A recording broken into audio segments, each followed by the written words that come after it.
కుంభాకార దర్పణం ఇది మనకు బండి యొక్క సైడ్ మిర్రర్గా వాడుతుంటాము. ఇది రోడ్ల యొక్క మలుపుల వద్ద కూడా దీన్ని వాడుతూ ఉంటారు. దీన్ని కుంభాకార దర్పణం అంటాము. ఇది ఎత్తుగా కనిపిస్తుంది మనకు, దీన్ని కుంభాకార దర్పణం అని అంటాము. నేను దీన్ని ఈ బాక్స్లో తీసుకుంటున్నాను, స్మోక్ బాక్స్లో. దీంట్లో పరావర్తనం ఎలా అవుతుందో చూద్దాం మనం.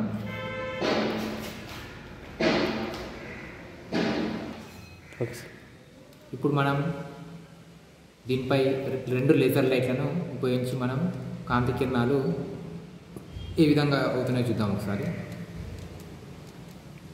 చూడండి, ఇక్కడ వికేంద్రీకరించాయి. కాంతి కిరణాలు ఏమైనా ఇప్పుడు వికేంద్రీకరణం చెందాయి.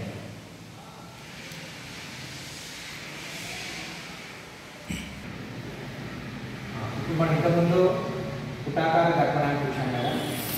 ఇది ఏ విధంగా అయితే కలుసుకొని నాభి, ఎఫ్ అంటే నాభి వద్ద కేంద్రీకరిస్తాయి. ఇక్కడ మనం ఇది కుంభాకార దర్పణం. దీనికి దర్పణ ధ్రువం ఈ విధంగా ఉంటుంది.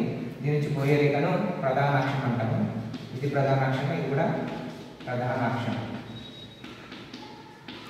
అయితే ఈ కాంతి కిరణాలు, సమాంతర కాంతి కిరణాలు ఏమైనా ఇక్కడ కేంద్రీకరించుకున్నాయి. ఇక్కడ ఏమవుతుంది, వికేంద్రీకరణ జరుగుతుంది, విడిపోతున్నాయి. ఈ విడిపోయే కాంతి కిరణాలు ఏవైతున్నాయో, వికేంద్రీకరణ చెందిన కాంతి కిరణాలు వెనక వైపు ఈ విధంగా పొడిగిస్తే ఒక బిందువు వద్ద కలుసుకుంటాయి. దాన్ని మనం నాభి అంటాం. ఇది కుంభాకార దర్పణానికి నాభి. ఈ విధంగా తీసుకుంటాం. నాభి అంటే ఎఫ్.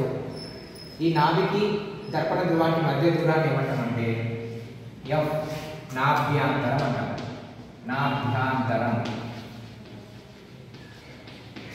ఈ దర్పణ ధ్రువానికి మరియు సికు మధ్య దూరాన్ని ఏమంటామంటే ఆర్ అంటాం. దాన్ని ఏమంటామంటే వక్రత వ్యాసార్థం.